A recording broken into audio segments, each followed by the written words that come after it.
नमस्कार। Mid day एजेंडे में आप सभी दर्शकों का हार्दिक स्वागत है। मैं हूं आपके साथ श्वेता शर्मा। और मध्य प्रदेश विधानसभा का बजट सत्र देखिए शुरू हुआ है आज, और ऐसे में सियासत तेज हो चुकी है।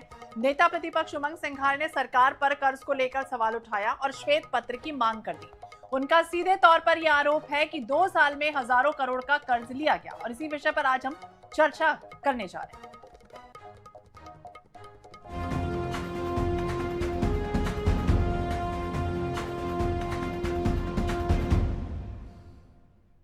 तो आरोप यह है कि 2 साल में हजारों करोड़ का कर्ज लिया गया। आखिरकार ये पैसा कहां खर्च हुआ? वहीं कृषि मंत्री एंदल सिंह कंसाना ये कह रहे हैं कि सरकार जनता के हित में काम कर रही है, विपक्ष के दबाव में नहीं है। तो आखिरकार क्या बजट सत्र में कर्ज बड़ा मुद्दा इस बार बनने जा रहा है?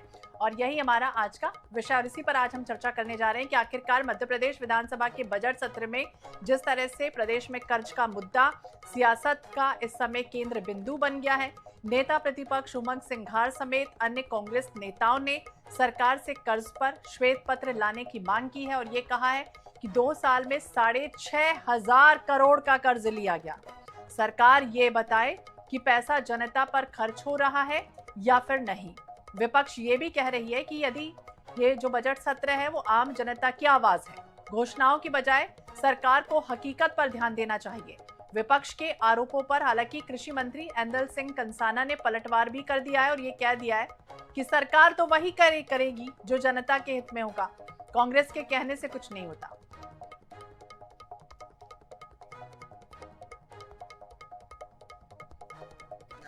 कर्ज को लेके आपने जो स्थिति बनी हुई है, पिछले लगभग 2 साल के अंदर 6,500 करोड़ से ज्यादा का कर्ज हो चुका है।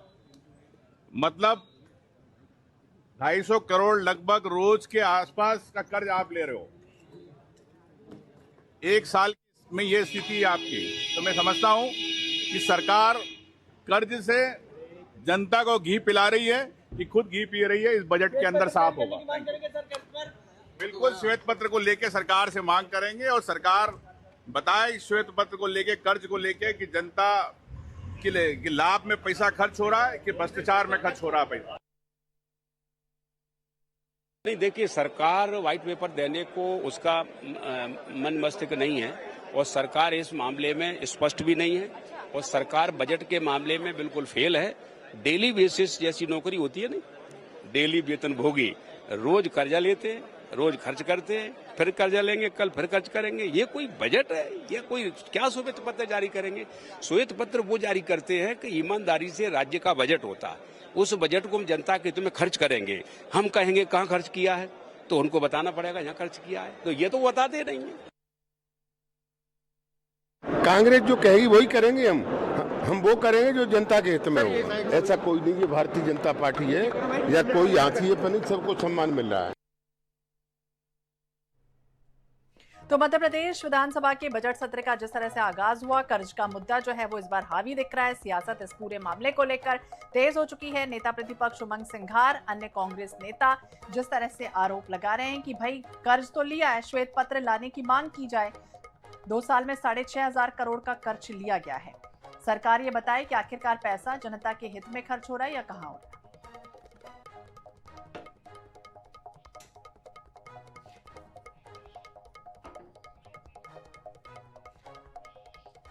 तो विकास बनाम कर्ज की बात जो है वो उठ रही है, और इसी विषय पर आज हम खास तौर से बातचीत करने जा रहे हैं। हमारे साथ खास पैनल, हमारे साथ खास मेहमान भी जुड़ गए हैं। हमारे साथ है बीजेपी के प्रवक्ता अजय धवले जी। अजय जी, बहुत बहुत स्वागत है आपका INS 24/7 पर। हमारे साथ पूर्व विधायक है कांग्रेस के विनय सक्सेना जी। विनय जी, आपका भी बहुत बहुत स्वागत है INS में। वरिष्ठ पत्रकार है पवन देवलिया जी। पवन जी, आपका भी बहुत बहुत स्वागत है। और सबसे पहले अजय जी, आपसे ही समझना चाहेंगे, चूंकि जिस तरह से हंगामेदार स्थितियां अमूमन हर बार रही हैं, लेकिन इस बार जिस तरह से विपक्ष लगातार ये दावा कर रहा है कि भाई 6,500 करोड़ का कर्ज लिया गया है, अब इस पर क्या सरकार विस्तृत रूपरेखा या विस्तृत गाइडलाइन या विस्तृत संक्षिप्त जानकारी देगी, सार्वजनिक करेगी, या फिर उसके जो आंकड़े हैं वो सार्वजनिक करे जाएंगे, या फिर पूरी तरह से श्वेत पत्र लाने को तैयार है, जिस तरह का आरोप लगा रहा है विपक्ष? जी, पहली बात तो जो कांग्रेस की समझ वो कहीं अधिक राहुल गांधी जी के जो राजनीतिक समझ है या जो अर्थशास्त्र की समझ है उसी से प्रभावित होते हुए नजर आ रही है मध्य प्रदेश की कांग्रेस। देखिए, राज्य सरकारें जो कर्जा लेती है, जिसको हम लोन स्टेट लोन की बात जो करते हैं, वो राज्य सरकारों का कर्जा जो होता है वो कैपिटल एक्सपेंडिचर के लिए होता है, वेलफेयर स्कीम्स पे स्पेंड करने के लिए होता है, ना कि उपभोग के लिए। तो जिस प्रकार से कर्ज लेकर घी पीने की बात कांग्रेस कर रही है, तो मैं आपके समक्ष सारे राज्यों के आंकड़े भी गिनाऊंगा, लेकिन आप देखेंगे कि well within the limit. FRBM act, जो एफआरबीएम एक्ट कोई भारतीय जनता पार्टी की सरकार तो लाई नहीं थी, fiscal responsibility and budget management का एक एक्ट, उस एक्ट के तहत आपकी जीएसडीपी की लिमिट से 3.5 से 4% के भीतर आप कर ले सकते हैं। मध्य प्रदेश की सरकार well within the limit, GSDP के well within the limit ये लोन ले रही है। दूसरा, मध्य प्रदेश की सरकार का लोन कभी भी डिफॉल्ट नहीं है, तो इसी वजह से मध्य प्रदेश की सरकार को कैपिटल एक्सपेंडिचर के लिए, वेलफेयर स्पेंड करने के लिए कर्जा मिलता है। अब रही बात इन कर्जों को लेके, जब आप कैपिटल एक्सपेंडिचर करते हो तो आप इकोनॉमी में मल्टीप्लाइंग इफेक्ट आते हो। जब 1 रुपए का कैपिटल एक्सपेंडिचर के माध्यम से इकोनॉमी पे, अर्थव्यवस्था में यदि खर्च होता है, तो उसका 3 रुपए का मल्टीप्लाइंग इफेक्ट आता है, और ये इकोनॉमी का प्रिंसिपल है। डेप्ट टू जीडीपी रेशियो भी मध्य प्रदेश की यदि बात करें, तो मध्य प्रदेश में डेप्ट टू जीडीपी रेशियो 28 से 29% के आसपास है। हमारे जीडीपी के अनुपात में हमारा 28 से 29%। मैं हिमाचल प्रदेश, कांग्रेस शासित राज्य, 42%, देश में सर्वाधिक यदि डेप्ट टू जीडीपी रेशियो में यदि कोई राज्य जिसका अनुपात बिगड़ा हुआ है, तो कांग्रेस शासित हिमाचल प्रदेश है। अब कर्ज के आंकड़े की बात कर लेते, क्योंकि विषय वहां से शुरू होता है। तमिलनाडु की इंडिया अलायंस की पार्टनर की सरकार है, कांग्रेस की समर्थित डीएमके की सरकार है। 8,34,543 रुपए तमिलनाडु पे कर्जा। पश्चिम बंगाल में इंडिया अलायंस की पार्टनर ममता बनर्जी की सरकार है, टीएमसी की सरकार है, 6,58,400। ठीक है, ये तो रही अनेक अन्य राज्यों की बात। क्या वाकई में मध्य प्रदेश सरकार श्वेत पत्र जारी करेगी? देखिए, हम तो पत्र जारी करेंगे मध्य प्रदेश के विकास के लिए, विजन का पत्र। मध्य प्रदेश के विकास के लिए जिस प्रकार की बुनियादी सुविधाओं का निर्माण किया है, जो राज्य कभी देश की जीडीपी गिराने वाला राज्य हुआ करता था, वो आज देश की जीडीपी में कंट्रीब्यूट करने वाला राज्य हुआ है। आज मध्य प्रदेश देश का फूड बास्केट बना है। आप सिंचाई परियोजनाओं से लेके बात कर लीजिए, सड़कों के विस्तार तक, देश में इन सारे पैरामीटर्स में अग्रणी राज्य है। जहां बुनियादी सुविधाओं का अभाव हुआ करता था, बिजली, सड़क, पानी एक ऐसे मिनिमम इंडेक्स थे जो बेसिक गवर्नेंस के लिए आवश्यक होते थे। आज मध्य प्रदेश में आप बिजली की उत्पादन में हम सरप्लस है, सड़कों की गुणवत्ता में मध्य प्रदेश देश के अग्रणी राज्यों में है। उसी के साथ में हम सिंचाई सुविधाओं की बात कर ले, तो जहां पे 7 लाख हेक्टेयर का सिंचाई का रकबे का हमें एक सरकार मिली थी, वहां से आज 55 लाख हेक्टेयर पे हमारा सिंचाई का रकबा है। मध्य प्रदेश का किसान एक फसल लेने के लिए परेशान होता था, आज 3-3 फसलें लेता है। वो रबी के लेता है, वो खरीफ की लेता है, वो जायद की लेता है। तो कहीं ना कहीं मध्य प्रदेश की सरकार ने बुनियादी सुविधाओं का विस्तार एक ऐसे एक निर्धारित टाइम फ्रेम में किया है, और उसके साथ में भी आप देखेंगे, इस वर्ष भी हमने कहा है, हम देश के वो अग्रणी राज्य हैं जो अपनी जीडीपी का 40% कैपिटल एक्सपेंडिचर पे खर्चा करते हैं। तो हमारा फोकस है कि मध्य प्रदेश के आने वाले भविष्य के लिए बुनियादी सुविधाओं का विस्तार हो, मध्य प्रदेश के लिए गुणवत्तापूर्ण सड़कें बने, मध्य प्रदेश के लिए अच्छे सिंचाई के प्रकल्प बने, मध्य प्रदेश के लिए बिजली का उत्पादन एक ऐसे मानकों को स्थापित करे कि कहीं ना कहीं हम देश का सिरमौर स्थापित हो। तो कांग्रेस सिर्फ और सिर्फ कर्जे के यदि आंकड़े लेंगे, तो मैं अन्य राज्यों के, कांग्रेस शासित राज्यों के आंकड़े ठीक है, विनय जी से भी समझते हैं, ओपनिंग स्टेटमेंट लेते हैं। विनय जी, आप अजय जी को सुन रहे थे, उन्होंने तमाम डेवलपमेंट के जो योजनाओं का जिक्र कर दिया कि भाई हमारे सरकार में तो ये सब कामकाज हुए हैं। अब ये बताइए कि श्वेत पत्र की मांग जिस तरह से विपक्ष कर रही है, क्या कोई ठोस आंकड़े हैं कांग्रेस के पास जिससे ये लग रहा हो कि भाई ये जो कर्ज लिया जा रहा है, क्योंकि हर सरकारें कर्ज लेती हैं, तो कर्ज का क्या वाकई में दुरुपयोग हो रहा है? कांग्रेस को ये लगता है?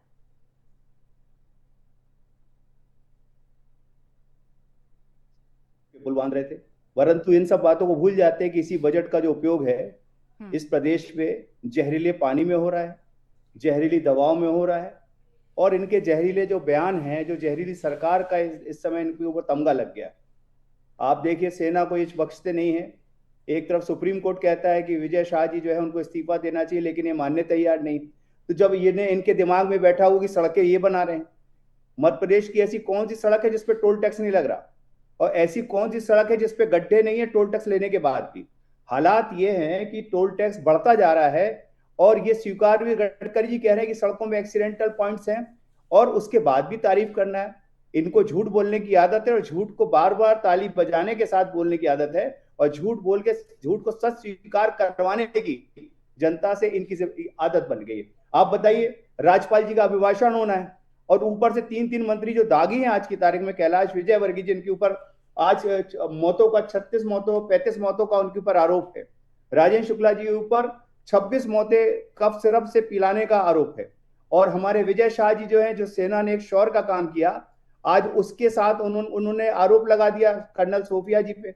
आप बताइए, जाति धर्म के अलावा इनके पास बचा क्या? और पूरी मध्य प्रदेश की सरकार का सबसे जो गंभीर पहलू है कि रीडेंसिफिकेशन के नाम से, एक हमारे यहाँ बुजुर्ग कहते थे कि पूत सपूत तो क्यों धन संचय, और पूत कपूत तो क्यों धन संचय।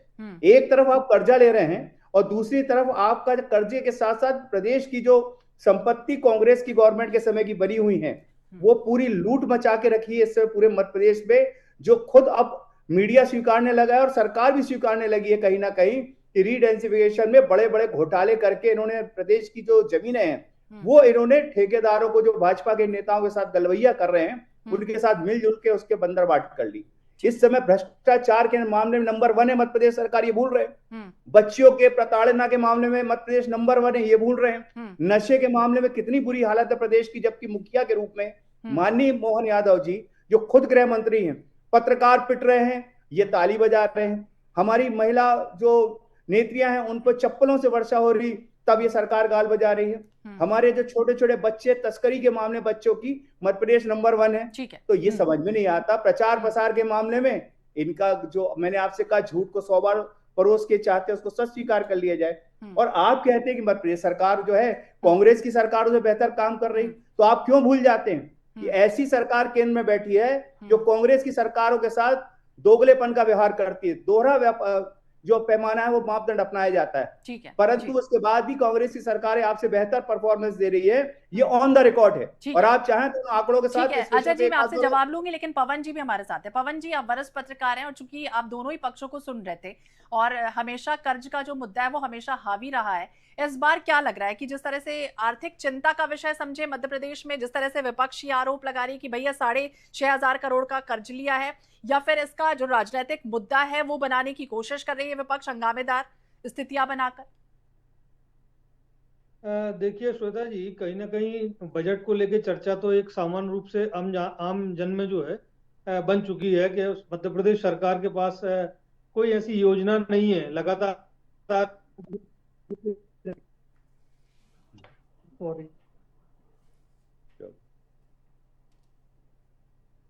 जी मध्य प्रदेश सरकार के पास ऐसी कोई योजना नहीं है जो हम कह सकते हैं कि जवाबदेही तय कर सके बजट के प्रति।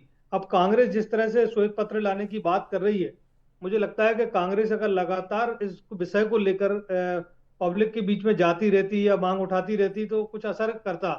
6,500 कर्ज लेकर मध्य प्रदेश की सरकार, 6,500 करोड़ का कर्ज लेकर मध्य प्रदेश की सरकार चल रही है, और आगे कितना कर्जा होगा आने वाले चुनाव में। और जब हम विकास की बात करते हैं और विकास अगर करते हैं मध्य प्रदेश सरकारें, तो फिर हमें चुनाव के अंत में जाके रेवड़ियां क्यों बांटना पड़ती हैं? क्यों मुफ्त की योजनाओं के माध्यम से हमें मतदाताओं को प्रभावित करने के लिए अपने जो है राजनीतिक दल अपने वो बनाते हैं एजेंडे। तो मुझे लगता है कि कहीं ना कहीं ये कांग्रेस के लिए भी चिंतन का विषय है कि ये बजट के विषय में जब चर्चा करने आए हैं तो बजट के विषय में चर्चा करना चाहिए। ये अन्य विषय में जब जाते हैं, सरकार की कार्यप्रणाली पे बात करते हैं या किसी, तो मुझे लगता है कि कहीं ना कहीं कांग्रेस की जो तैयारी है उसमें कहीं कमी है। उमंग सिंघार लगातार मध्य प्रदेश में दौड़ रहे हैं, जीतू पटवारी दौड़ रहे हैं। सरकार में आपको याद हो 2003 में जब उमाजी की सरकार आई थी, उसके पहले दिग्विजय सिंह की सरकार के ऊपर क्या कर्ज था, उस कर्ज को लेकर मध्य प्रदेश में किस तरह बवंडर फैलाया गया बीजेपी के लोगों के द्वारा, उमा भारती के द्वारा, और उसको हमें लगता है कि उसका जो राजनीतिक लाभ है वो भाजपा को मिला।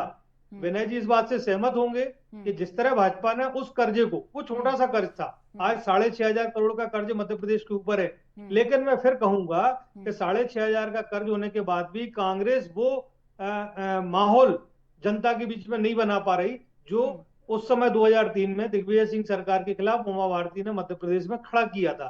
पर व्यक्ति पर कितना कर्ज है, आज भी नेता प्रतिपक्ष या प्रदेश कांग्रेस अध्यक्ष या हमारे विनय सक्सेना जी नहीं बता पाएंगे। तो मुझे लगता है कि कांग्रेस को उसी पार्टी का उसी का पालन करना चाहिए जो 2003 में उमा भारती ने किया था। मध्य प्रदेश की सरकार पहले भी नहीं थी, बिजली सरप्लस चलने के बाद भी कटौती क्यों हो रही है, स्मार्ट मीटरों में वसूली कैसे हो रही है, आप लाडली बहनों को पैसा दे रहे हैं, उसके बाद जो है आप लंबे लंबे बिल देके वो वापस वसूल रहे हैं। तो ये सब मुद्दे कांग्रेस के लिए होना चाहिए थे, जो कांग्रेस अभी भी हमें लगता है कि नहीं उठा पा रही है। छोटे मोटे नेता जो होते हैं वो अपने ब्लॉक स्तर पे, तहसील पे, विधानसभा स्तर पर उठाते हैं। मध्य प्रदेश स्तर पे इस तरह से कोई मुद्दा नहीं उठाया जाता है।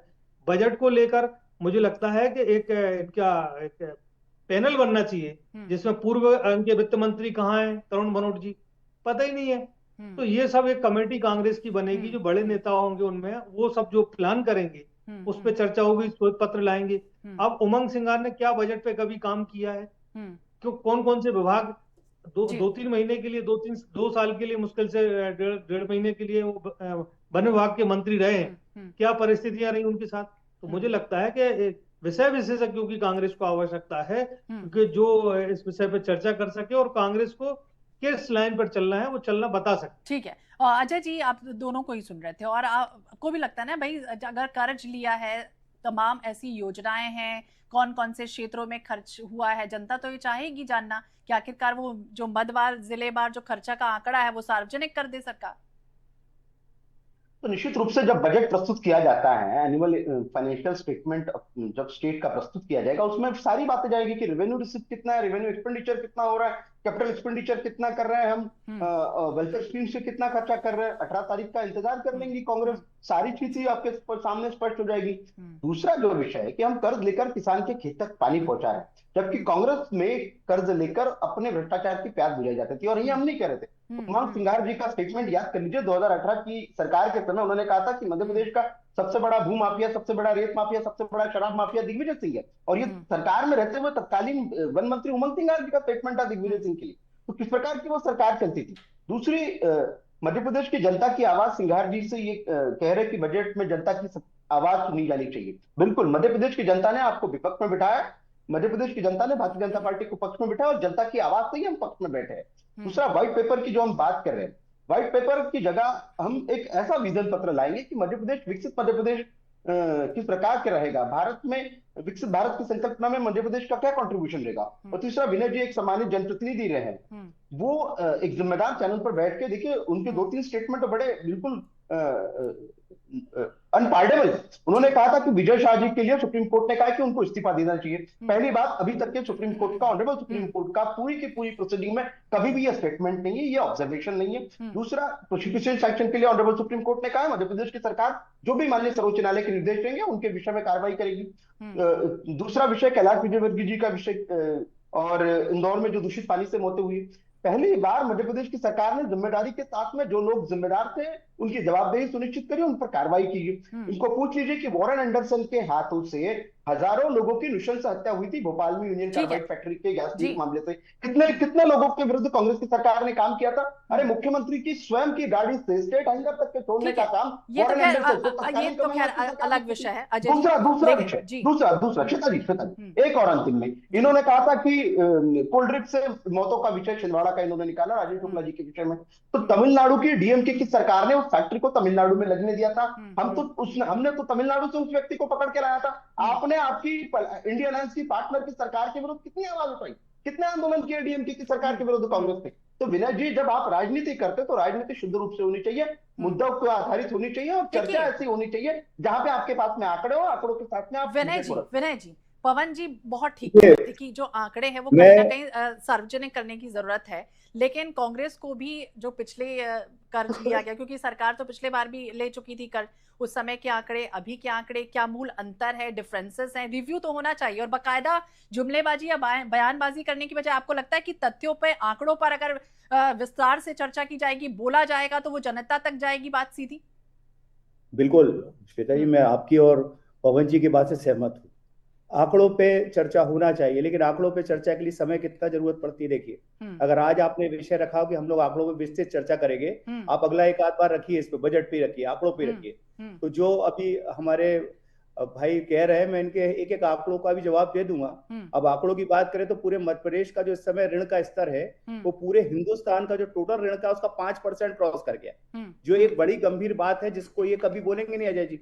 दूसरी बात कह रहे हैं मध्य प्रदेश सरकार, मेरी बात पूरी कर लेने दीजिए ना, अब आप मत बोलिए। अजय जी से मैं पूछना चाहता हूँ कि मध्य प्रदेश के मुखिया खुद गृह मंत्री हैं, सब कांग्रेस ही करेगी, तमिलनाडु से भी हम ही सब करेंगे, आप लोग कुछ करेंगे कि नहीं? सरकारी जिम्मेदारी है कि नहीं है? और दूसरी बात सुनिए, बजट का पैसा माननीय कैलाश विजयवर्गीय जी नगरीय मंत्री भी हैं, तो कैलाश विजयवर्गीय जी कोई चिंता करके समय पे अगर पाइपलाइनें बदल गई होती, शिकायत सुन ली गई होती, तो कैसी संवेदनशील सरकार है भाई आपकी। सब कुछ कांग्रेसी से उम्मीद करते हैं। तो मेरा कहना, जरा अपना भी गिरेबान झांक के देखिए कि आप लोग कहां स्टैंड करते हैं।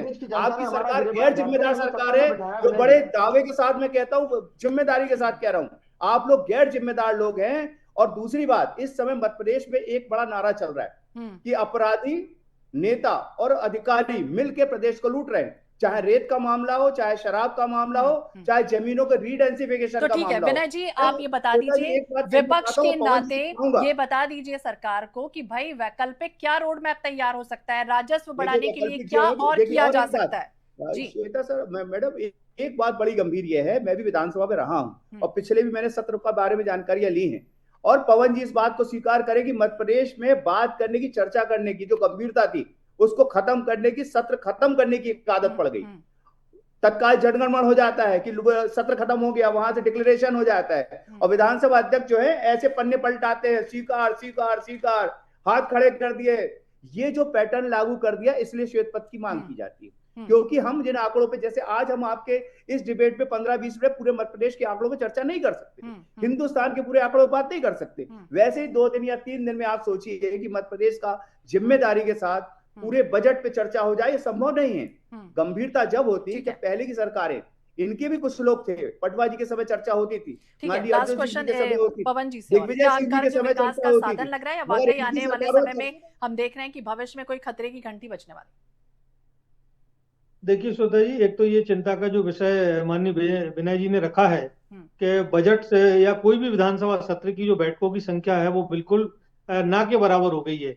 जनप्रतिनिधियों का एक जो फोरम होता था, जो अपनी बात रखते थे प्रदेश की जनता की, अपने क्षेत्र की जनता की, वो अब समय उनके पास नहीं बचा, क्योंकि कब विधानसभा सत्र का अवसान हो जाता है कहीं कोई पता नहीं लगता। लेकिन इसमें एक और बात मैं रखूंगा, अपनी कार्य मंत्रणा समिति की बैठक होती है, उसमें सब सारे विषय तय होते हैं कि विधानसभा में क्या क्या होना है।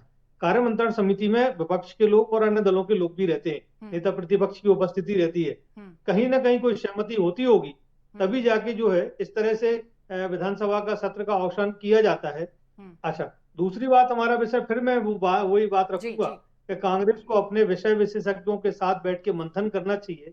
श्वेत पत्र लाने की जो बात कर रहे हैं या कांग्रेस मांग कर रही है कि भारतीय जनता पार्टी की सरकार श्वेत पत्र तो मुझे लगता है जब तक बिंदुवार चर्चा नहीं करेंगे, हम उस विषय के निष्कर्ष पर नहीं पहुंचेंगे। चाहे आप कितनी भी चर्चा कर लें, हम और आप बैठकर मध्य प्रदेश के विषय में अच्छा सोच सकते हैं, लेकिन अगर आप बजट मध्य प्रदेश की सरकार में प्लस में जाएगा, तभी हमें लगता है कि जो योजनाएं हैं वो कारगर साबित होंगी। तो बिल्कुल तमाम वो योजनाएं कारगर साबित होंगी या नहीं, फिलहाल तो देखना होगा। बहुत बहुत शुक्रिया आप तीनों ही मेहमानों का बातचीत करने के लिए, इस परिचर्चा में हिस्सा लेने के लिए। तो मिड डे एजेंडा में हम इसी मुद्दे पर चर्चा कर रहे थे कि सरकार ने जिस तरह से कर्ज लिया है, विपक्ष लगातार ये आरोप लगा रही है कि 6,500 करोड़ का कर्ज है और ऐसे में उसे श्वेत पत्र के माध्यम से जारी कर देना चाहिए। हालांकि अब क्या कुछ होता है इस बजट सत्र में, किस तरह की हंगामेदार स्थितियां और बनती हैं, आज के बाद क्या कुछ होगा, नजर रहेगी। इसी के साथ इस बुलेटिन में फिलहाल इतना ही। बाकी अपडेट्स के लिए आप देखते रहिए INH 24/7। नमस्कार।